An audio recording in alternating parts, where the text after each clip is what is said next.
Eric enjoyed taking trips out of town throughout the year, but especially during the summer. He cherished the silence, fresh air, and minimal traffic. After dropping off a client in a rural village, he would drive back along the empty road and relish in the perfect day with sunny and warm weather despite the early hours. Eric turned on some soft music, opened the window and greedily breathed in the fresh air. At that moment, he couldn't help but think if it weren't for work, he would stay and wander through the forest, enjoying the serene silence. However, it was Saturday and there was a lot of impatient clients in the city, so he needed to return as soon as possible. Mr. Park, Eric's boss, had already called him a few times, demanding that he return immediately. Being a retired officer, Mr. Park was used to expecting unconditional obedience, often not realizing the impossibility of his demands. On this particular day, when Eric received the order, he tried to explain that it would take about 40 minutes for a one-way trip, making it impossible to return within an hour. However, the boss continued insisting on being back in the city within an hour. During the trip, Mr. Park was contacting Eric every 10 minutes, demanding updates on his whereabouts and how much time he needed to reach the city. It seemed like he believed that the constant pressure would somehow speed up the process. Although the job had its merits, a good and timely salary, Eric sometimes contemplated quitting because of his boss. However, since he wasn't accustomed to constantly changing jobs, he decided to tolerate it for as long as he could.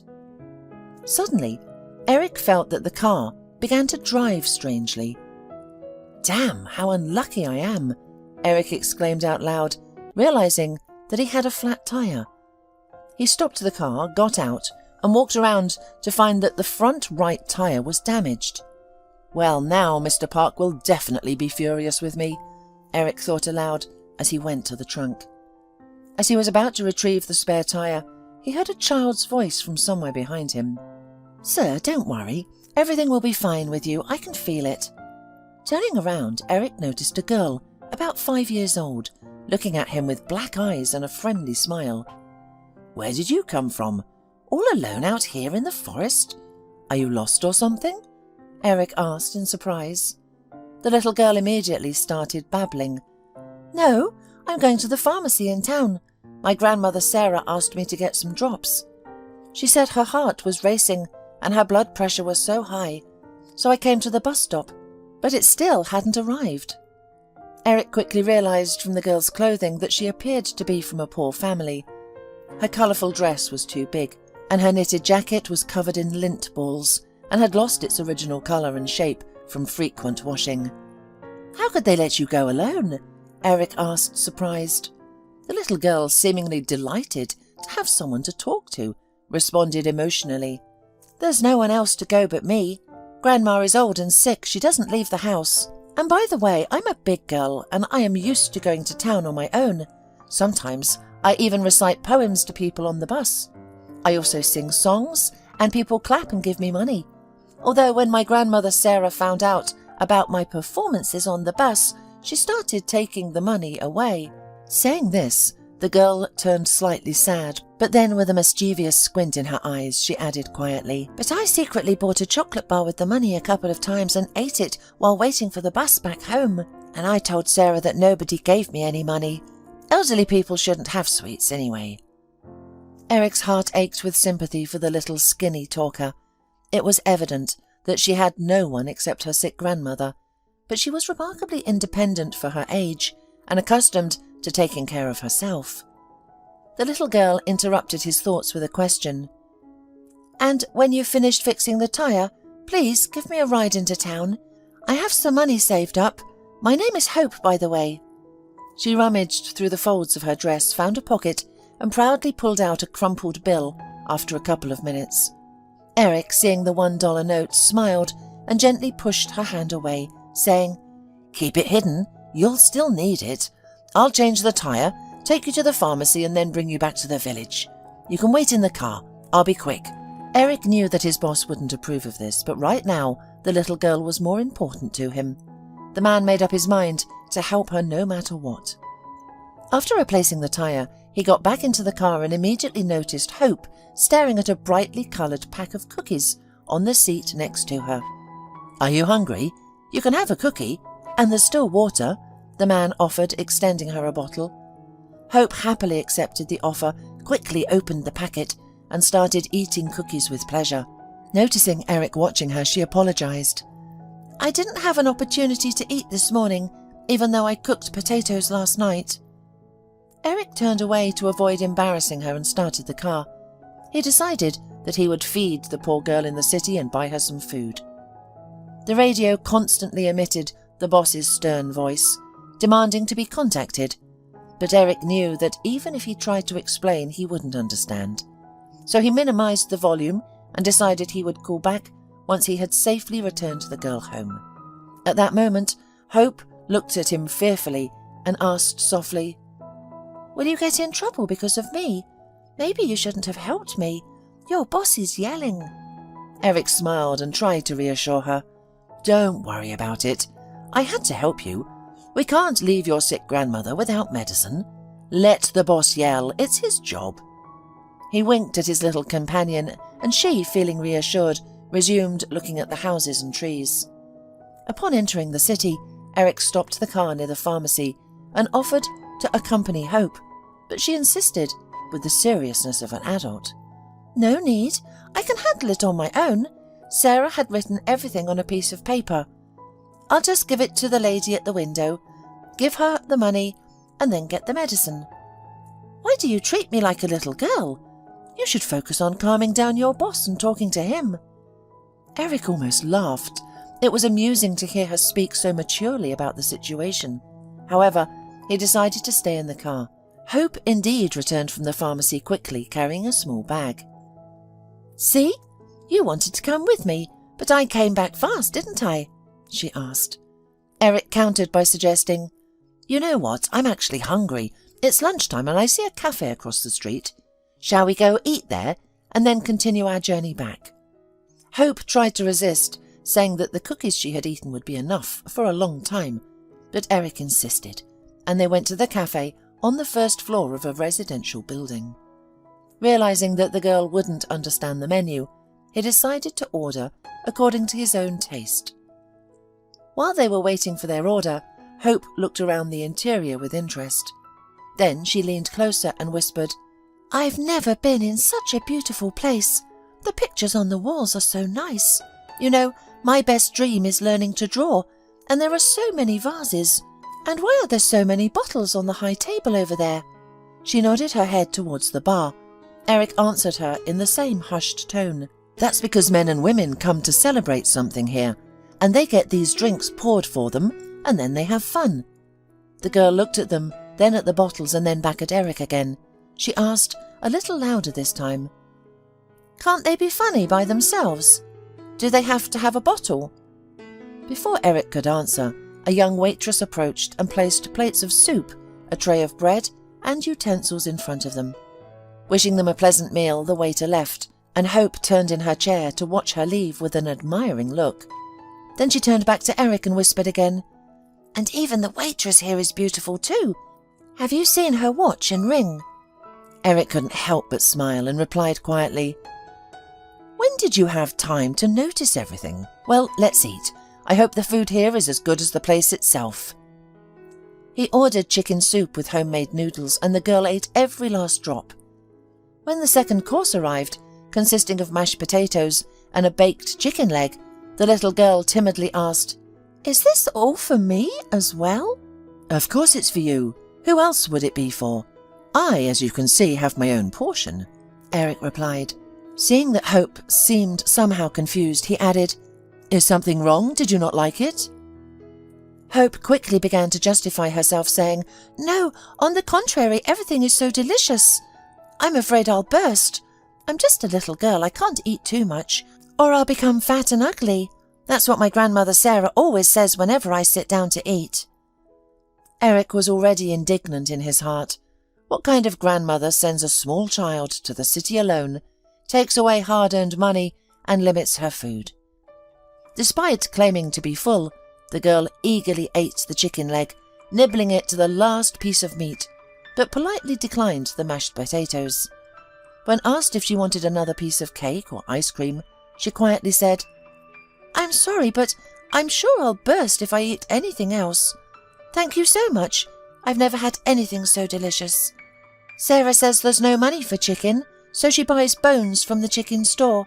The soup made from them is not so tasty, and there's no meat in it at all." Listening to the little girl, Eric marvelled at how mature and sensible she was, and how she viewed everything with understanding, from her grandmother to the world around her. After leaving the cafe, they went into the supermarket nearby. Eric stopped the girl at the entrance, squatted down to her level, and looking into her eyes, he said, "Hope, let's make a deal.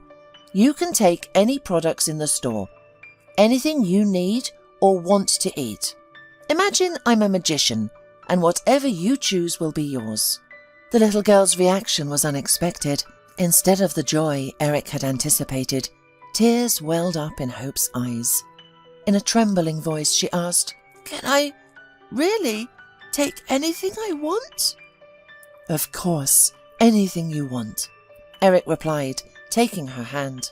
But Hope, seemingly unable to believe what was happening, asked again, "For example, porridge and chicken for Sarah?" Eric nodded and said, "Hope, let's start shopping and decide what we'd like to buy." Surprisingly, she boldly took his hand, and together they entered the shopping hall. At first, she looked confused by the brightly coloured packages, but then she carefully examined everything. Eric decided to help her and started guiding her to different sections, explaining what each item was. They decided that Hope needed a few chicken carcasses, milk, 5 different yogurts, 2 large packets of sausages, and some cereal and pasta. Just before reaching the checkout, she suddenly remembered something and apologised, saying, "Can I get 1 mackerel for Grandma? She loves mackerel, but they rarely have it at our village store." Eric was once again surprised at how much Hope cared for her grandmother, despite the apparent lack of concern from the grandmother's side. Seeing how the girl wanted to please her, Eric asked her to stay with the overflowing cart while he went back to the fish department to get the mackerel. After paying for the purchases at the cash register and bagging them into 5 bags, Eric carried them to the car. Hope solemnly carried the cake in her hands, covered in chocolate, with a few cherries on top. She was glowing with happiness. It seemed that at that moment, her deepest dream had come true. On the way back to the village, Hope slept soundly in the back seat, while Eric kept thinking about her grandmother. He really wanted to see her and the little girl's living conditions. Eric had never seen any of his neighbours or acquaintances who would send their children of the same age to the store, pharmacy, or anywhere else. As they approached the village that Hope had named, Eric quietly woke her up and asked her where the house was. As Eric had expected, they were greeted by an old 1-story building, weathered by time. The windows hadn't been washed for so long ago that it was a wonder any sunlight came through at all. Eric was shocked that Hope was living in such a neglected house. Hearing the sound of a pulled-up car, an obese woman in a stretched and scruffy robe came out of the house. Just by looking at her swollen face and swollen eyes, Eric understood everything. Instead of the supposed elderly woman, bedridden and waiting for medication, there stood a woman about 50 years old who had been drinking for more than one day. Her first words, spoken to Hope, shocked Eric. "Where were you wandering, you little brat? Were you singing songs on the bus again? I'm dying here and you don't care. Did you make money? Give it to me, or you'll spend it on nonsense." The woman shouted without paying attention to the presence of a stranger. Hope immediately turned pale, squeezed herself, and stepped behind Eric. He turned around and noticed that the girl had tightly closed her eyes and covered her ears with her hands. It became clear that this was not the first time, and it was likely that the woman not only yelled at her, but could also raise her hand at her. Eric decided to reason with her and said indignantly, "Why are you doing this to the child? And why do you let her go alone?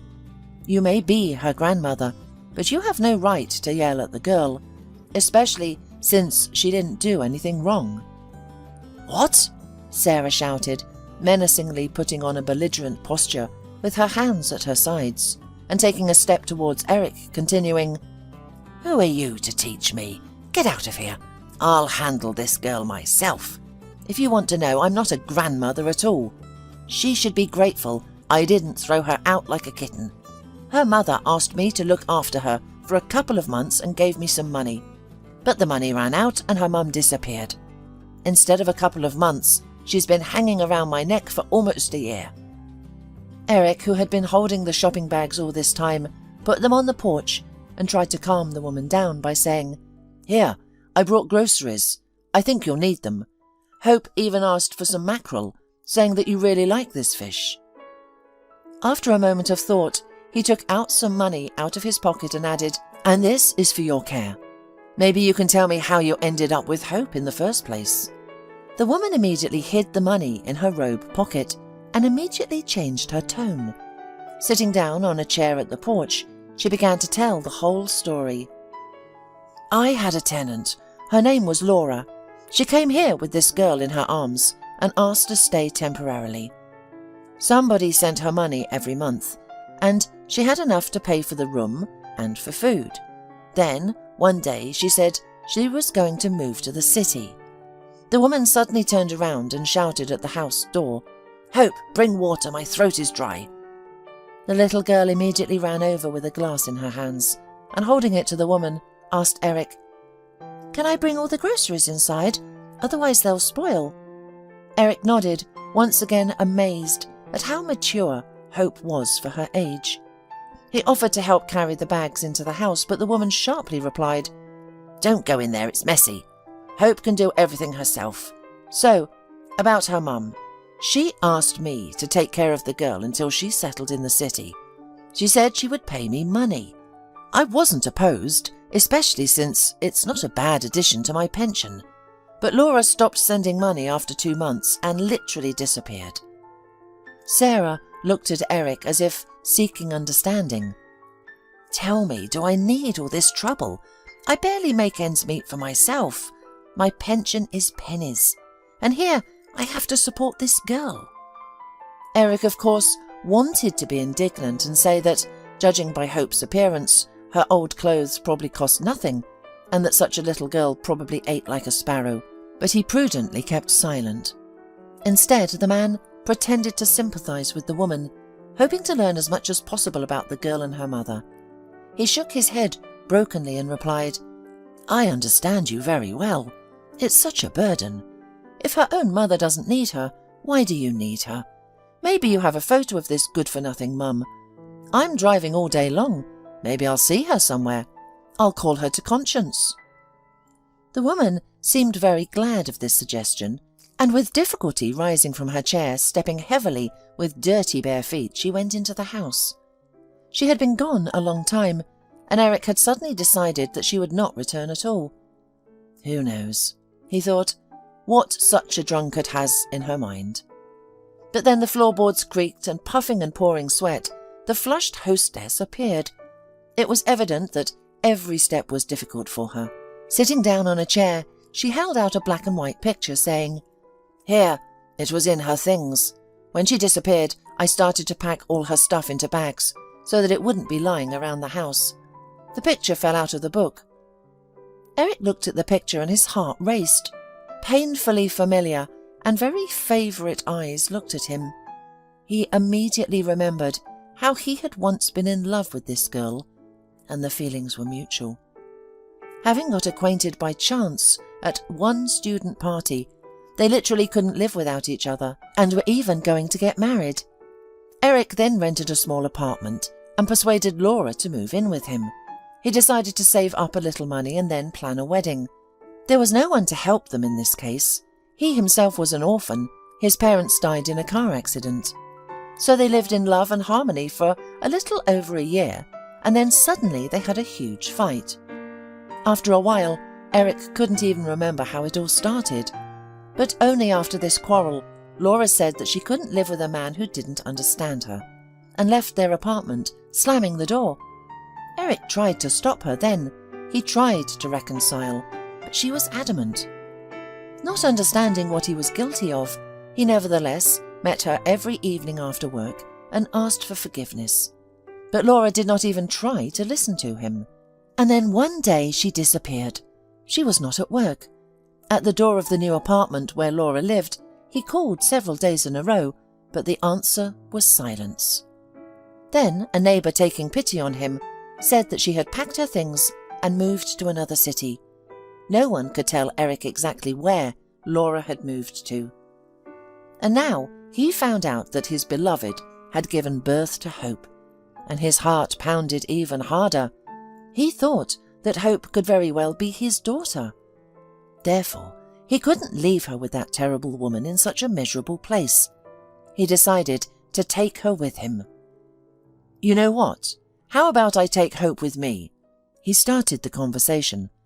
"I'll buy her some clothes, get her ready for school." For some reason, Eric thought that Sarah would be happy, but it was not so. She suddenly shrieked indignantly. "What do you mean, you'll take her? I'm not giving her away for nothing. I put so much money and effort into her. Her mother will come, and I'll demand money for all the time I've been feeding her, girl." Eric was amazed at how greedy that woman was. Even in this situation, her intoxicated brain was not thinking about the fact that the girl would be taken away by a stranger, but how to benefit from this situation. Realizing what she was getting at, Eric took out his wallet, counted out some large bills, and handed them to the woman. Sarah's eyes sparkled, and she wanted to snatch the money, but Eric deftly yanked his hand away. Seeing the surprised look in the swollen eyes, he said in a formidable voice, "I will give you this money if you give me Hope for good. I will take her away and we will disappear from your life, and you, in turn, will not remember about it." The woman nodded her head again, like a Chinese dummy, as if afraid that Eric would put the money back in his purse, and quickly rambled, Of course, yes, take her away. I'll be only too glad. And I swear never to remember. Yes, you can even adopt, and if you like, take custody. I don't know what they do in cases like this. Why should I remember her? I'll be relieved to be rid of this burden." After overhearing all this conversation, Hope was already standing on the porch with a bag a minute later. "What do you have there?" Eric asked, pointing to the load. The little girl, embarrassed and looking down, timidly replied, "I'm going to live with you now, so these are my things." Eric gently stroked her head and smiled, saying, "I don't think there's anything valuable in there. Let's leave these rags here and buy you all new things." She looked at him incredulously, then at the bag, but still placed it on the floor. On the way back to the city, Eric thanked God for the opportunity to meet Hope. He had always dreamed of having a daughter or son, but his fiancée Lisa always threw a tantrum about it.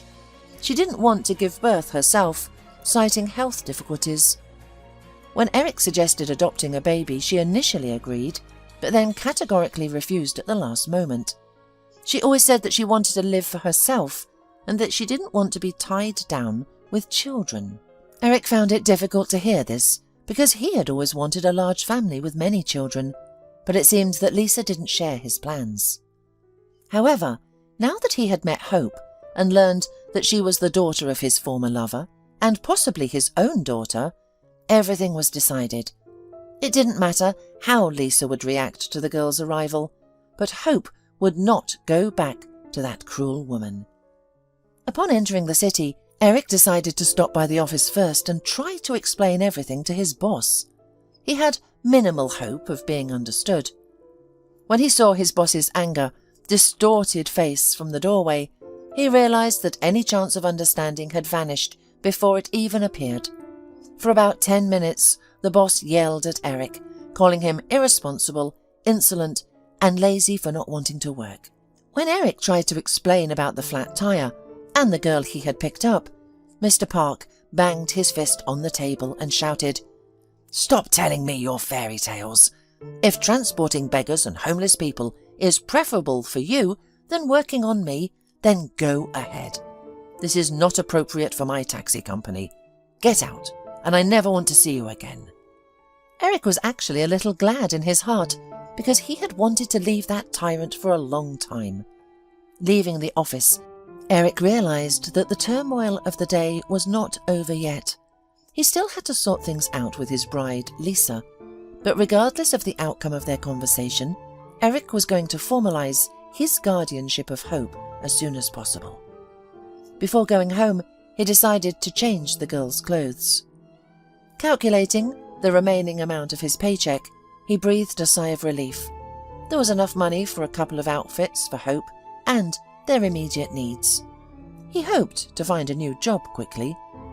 Hope, waiting for him in the car and seeing how lost in thought he was when he returned, spoke up as if she understood everything, saying, "Don't worry, everything will be fine for you. I can feel it." Strange as it may seem, Eric did feel some relief at that moment. He turned to her, smiled and said, "Well, if you feel that way, then I believe you. Now let's go buy you some new outfits. I don't have a lot of money, but we can definitely afford a couple of dresses and some nice shoes." Looking at him gratefully, Hope said in a trembling voice, "Thank you for taking me away from Sarah. Don't worry, I know how to do everything. I can clean the floors, peel potatoes, and cook porridge." Eric almost cried hearing this. He reached out to stroke the little girl's messy hair, saying, "I'll take care of you myself. Your job is to be a child and go to school. That will be your focus for the next few years. Everything else will work out." They spent almost an hour in the children's store. Hope enthusiastically tried on outfit after outfit, dancing and spinning in each dress. Finally, they chose a couple of them, and also a beautiful lacquered shoe, pants and a few sweaters, a windbreaker and bunny pajamas that Hope didn't want to let go of.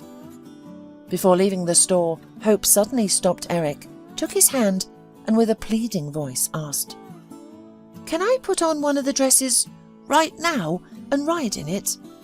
Eric smiled and replied, "Let's first go home. I'll remind you to take a bath, and then you can try on and wear everything at once." Hope nodded in understanding and replied seriously, "I can't put it on all at once, it won't fit." She looked at Eric and suddenly burst into laughter, imagining how it would look.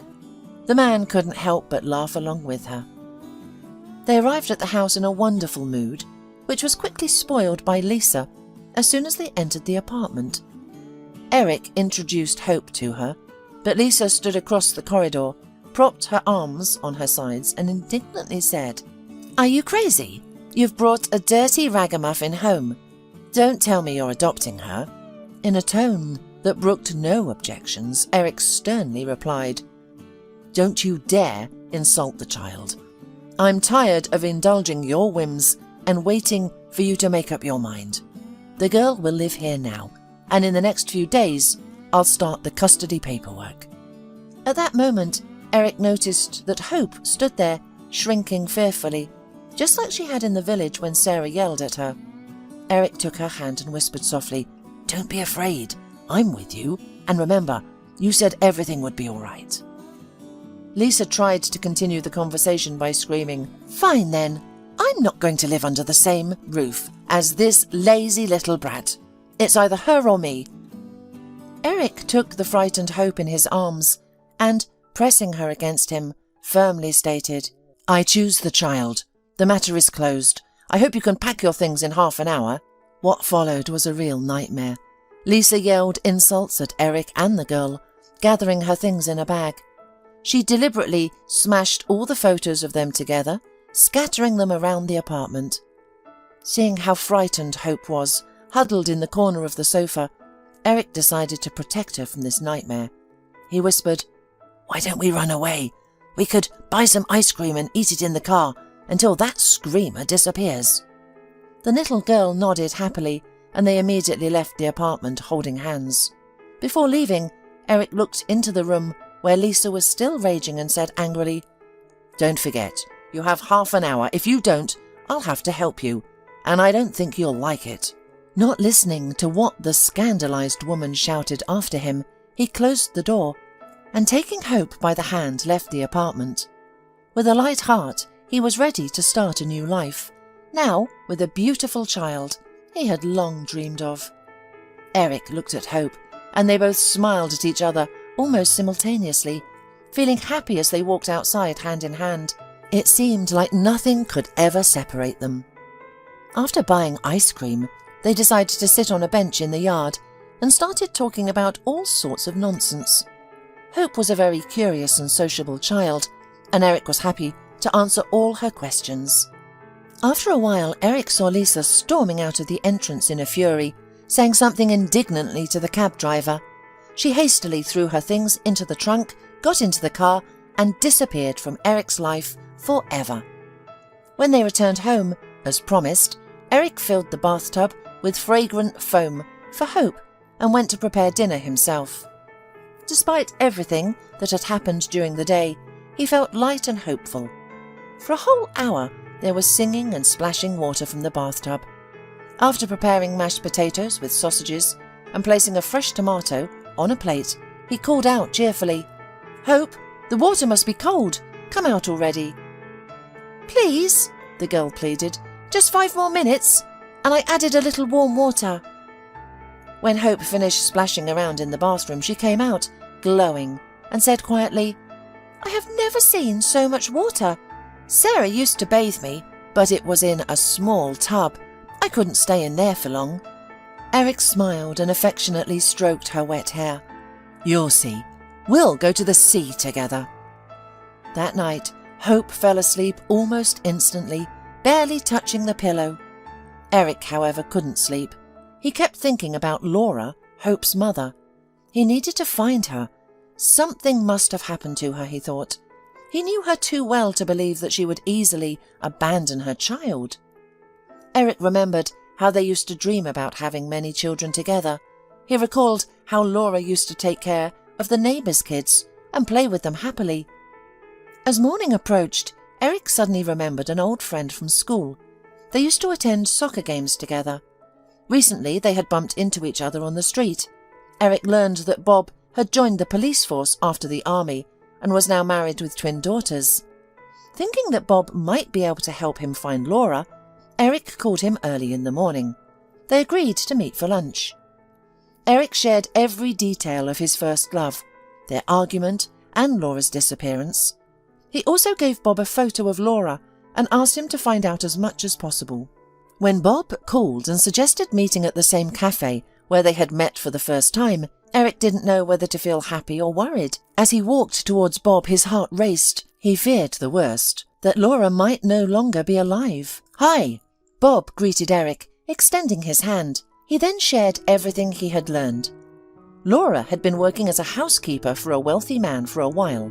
"Here's the address. It's in a neighbouring town," Bob said, handing Eric a small piece of paper. "I'm sorry, but that's all I could find out. You should go there yourself and find out. Maybe she still lives there, and everything is fine. I don't have much time, and without a formal complaint, there's not much the police can do." Eric expressed his gratitude to Bob, made arrangements with his neighbour to look after Hope, and headed to the given address. The town was nearby, and within 40 minutes Eric arrived. There stood a 3-story mansion, surrounded by a tall, solid fence. Eric hesitated for a moment, but finally pressed the intercom button. A couple of minutes later, he heard a click, indicating that the gate had been opened. The voice that welcomed him through the intercom startled him. "Good afternoon, please come in." At first, Eric wondered how the owners of such a grand mansion would allow a stranger to enter so easily, but as he stepped inside, he understood. 2 well-built bodyguards in tracksuits stood in front of the entrance, eyeing him intensely. The door to the house opened, and a tall, grey-haired man appeared on the porch. "Who are you? What can I do for you?" he asked. Eric didn't know where to begin, so he explained that his former fiancée was missing, and he was desperately looking for her. At that moment, a short, thin woman of a similar age to the owner approached them. "I apologise for eavesdropping," she said in a soft voice. "We haven't been out much lately, but if you show us a picture of the girl, we might remember if we've seen her." Eric quickly retrieved the photo Sarah had given him from his inside pocket. Out of the corner of his eye, He noticed how the guards tensed as he reached into his jacket. They seemed ready to attack him at any moment. When the woman saw the photo card, she gasped. If it hadn't been for her husband supporting her, she would have fallen. Eric helped her sit down on a wicker chair, and one of the guards brought medicine and water from the house. As the woman regained her composure, her husband began to speak. "I'm sorry, but we know this young woman, and it's a very painful topic for us. Laura used to work for us as a housekeeper. We had no complaints about her work. She did everything well and quickly. But the problem was different. Our son Stuart fell in love with this simple girl, and there was nothing we could do about it. She felt the same way, and we couldn't stop them. We even laid her off, but it made no difference. They started dating in secret, as our security guard informed us. Then we sent our only son to study abroad, and that's it." At that moment, Eric's heart clenched, and he felt a pang of jealousy stir in his soul. The woman calmed down a bit and spoke in a trembling voice, filled with excitement. "If we could bring our son back now, we wouldn't say a word against their love, but we can't bring anything back. Our boy is dead. We don't know what happened exactly, but his car went off the bridge at high speed a week later when he returned." The woman fell silent, took a sip of water with a trembling hand, and continued, "We buried him, but we didn't hear anything more about Laura." The woman sobbed and wiped away the tears running down her cheeks. After saying goodbye, Eric walked out through the gate and stood there confused, not knowing what to do or where to look next. Suddenly, he felt an overwhelming desire to see the accident site and its surroundings. When he arrived at the location, he noticed that one side of the bridge was surrounded by farmland. Fields, stretching for many kilometres, were planted with various cereals, while on the other side, just downstream, was a small village. Eric didn't hesitate and he headed there. To his luck, 2 elderly women were sitting on a bench near the third house from the beginning of the village. They were engaged in an emotional conversation, but as soon as Eric's car stopped in front of them, they fell silent. Getting out of the car, he approached them with a smile and said, "Good day, ladies. I'm looking for my friend. She's missing, and her boyfriend died not far from here a few months ago.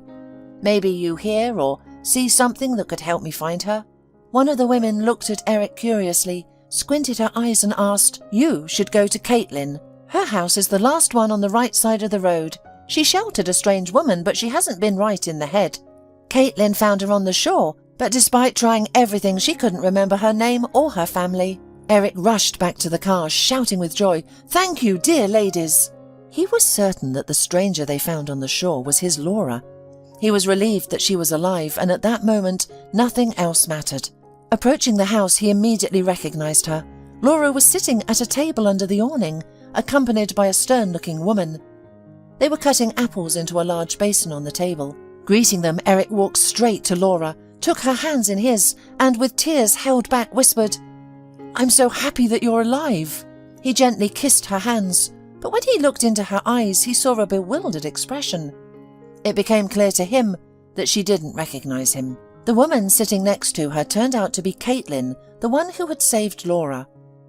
Watching everything unfold, she asked, "Who are you? I see that you know the poor girl, but she can't remember anything. Her memory is like a blank sheet of paper. Sit down and tell me who you are, where you come from, and what your names are. Maybe it will help jog her memory." Eric started to recount every detail, beginning with the day they first met. However, Laura showed no signs of remembering anything despite his efforts. In a final attempt, Eric decided to bring Laura to his place and introduce her to Hope. Throughout the journey, Laura was sitting in the back seat, frightened and huddled in a corner, gazing at the passing scenery outside the window. When they arrived and opened the door, Hope rushed out into the hallway and stood in the doorway. Within seconds, she ran towards Laura, wrapping her legs around her and bursting into tears. "Mummy, dear, where have you been? I miss you so much. Mummy is back."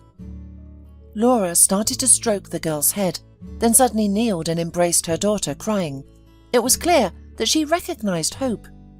After calming them both down, Eric prepared dinner for them. During the meal, Laura avoided making eye contact with him, likely feeling guilty. Then she timidly placed her hand on his. and quietly apologized, saying, "I'm sorry for everything. Please." This gesture made him realize that Laura's memory had fully returned and that she was ready to talk, but not in front of her daughter. After dinner, Eric stayed behind to clear the table while Laura put Hope to bed. Eric didn't know what they talked about, but he was happy that they were finally together. Nervously stirring sugar into his tea, Eric sat in the kitchen when Laura emerged from the bedroom. She hesitantly sat down at the opposite end of the table. They sat in silence for a while until Eric spoke up. "You know, I'm so grateful to you for Hope. She's so clever. She sings and recites poems. She missed you so much. Why didn't you tell me when we broke up, so foolishly, that you were pregnant? She's my daughter, isn't she?" Laura suddenly burst into tears. Eric, feeling bewildered, didn't know how to react. He tried to calm her down, saying, "What are you crying about, my love? Everything is wonderful. You're alive, our daughter is a smart girl, and we are all together now. Aren't you happy? It's all in the past. It's all behind us." Laura pushed him away suddenly and whispered, "You don't understand anything. Eric, forgive me, but Hope is not your daughter." Eric felt as if his heart had been struck. He couldn't believe what he was hearing, but Laura couldn't be stopped. She continued speaking. "When we broke up, I couldn't stay in that city anymore and went to earn money. A friend of mine arranged for me to work as a housekeeper for a wealthy family. From the very beginning, their son Stuart started showing interest in me. I wasn't looking for a new relationship after our breakup, but he was persistent. He showered me with his compliments and gifts, and soon we became close. His parents despised me for supposedly leading their son astray. Stuart's father immediately fired me from my job, but that didn't change anything. We continued to see each other. Then his parents paid for his education abroad. It was Stuart's dream, and he couldn't give it up. Hearing about my pregnancy, he said he wasn't ready to tell his parents about the baby yet, but he promised to support us financially and assured me that he would eventually take us to live with him. He went abroad. At first he sent money and everything was fine. Then he suddenly stopped answering my calls and stopped sending money. I was desperate because he said he loved me, and we had a daughter. I took a train to the nearest village and met Sarah there. She was a lonely woman, and I rented a woman at her house because it was cheap. So I lived on benefits and what money I'd managed to put away before. Then I put Hope in daycare and started working in a neighbouring town. I grabbed any job I could. Soon I decided to move back to the city because there were more opportunities there. I asked Sarah to look after Hope for a few months while I found a place to live and a job. One day I bumped into Stuart by chance. I couldn't help but go up to him and tell him what I thought of him. I was shouting, calling him a traitor, and he was shouting at me. That's how we found out that his parents had separated us. It turned out they'd sent him a photo of me in a wedding dress, standing with another man. And it was because of that picture that Stuart cut off all contact with me. Angry and bitter, he ordered me to get in his car, and we drove to his parents' house. But on the way, he lost control and we fell off the bridge into the river. Laura covered her face with her hands, and her shoulders began to shake with sobs. Eric approached and embraced her, saying, "What's done is done. I would like to be Hope's father forever. She and I have found a way to communicate easily. Please, think about my suggestion." Eric took her face in his hands and looked into her eyes. She nodded silently, tears running down her cheeks. At that moment, Eric caught himself thinking that he wanted to cover Hope and Laura from all troubles and misfortunes, never letting them go. Laura, as if sensing this, pressed herself against him. They were sitting embraced like that almost until morning, without saying a word to each other. In the morning, a child's voice brought her back to life. "Mummy, Eric, why are you sitting here? Don't you have a place to sleep? Why are you hugging each other? Are you relatives?" Eric looked pleadingly at Laura, and she, understanding everything without words, took her daughter in her arms and said, "Hope, it's your daddy." The girl began to jump and shout. Hooray! I now have both Mum and Dad. Super! She spun around for another 5 minutes and sang some motifs only she knew, very similar to the screams of the Indians. Laura and Eric, watching this performance, laughed and were insanely happy. In the following days, Eric thought about Stuart's parents. Gathering his courage one evening, after Hope had fallen asleep, he took Laura's hand and said, "You know, I think we should show Stuart's parents their granddaughter. You can't imagine how miserable and lonely they are. They even mentioned that they would be ready to give their consent to your relationship with Stuart. It is clear that their hearts need help." Laura didn't say anything, but the next morning she told him, "Eric, you're right. Stuart's parents have the right to know about Hope's existence. Can you take us there? I'm terrified of this meeting." Eric hugged his beloved and quietly whispered in her ear, "Don't be afraid. I will always be there for you. And as our daughter says, everything will be fine." The next weekend they drove to the place where Eric had recently learned about Laura's death. When Hope heard that they were going to meet her real grandparents, she looked slyly at Eric and said, "Let's buy them a cake, like that chocolate one with a cherry." Without waiting for an answer, she immediately continued, "And it's not because I like it, but because you said yourself that people should always visit with a cake." They all laughed at the little girl's ingenuity, but they still took the cake on the trip. As they approached the house, Laura took Eric's hand and quietly said, "I'm scared. I don't know what I'm afraid of, but my chest is trembling." He smiled and calmly answered, "Let me go alone first, prepare them, and then I will come for you." So it was decided. Eric rang the gate, and he was not surprised when it quickly clicked open, inviting him to enter. Without waiting for an invitation, he stepped into the yard. Stuart's father was already on the porch and, smiling, asked, "You, sir, visit us often. What is it this time?"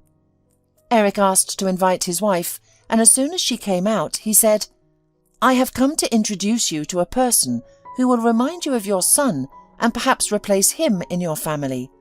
Thanks to your information, I found Laura, and I was very hopeful that her daughter would turn out to be my daughter. But alas, she is your son's daughter.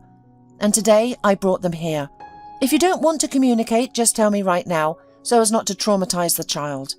He saw the woman's eyes fill with tears, and she took a step toward him and whispered quietly, "Where is she? I want to see her. I beg you, bring her quickly." That evening, there were many words and many tears in the house, and for the first time since Stuart's funeral, there was warmth and light in the house.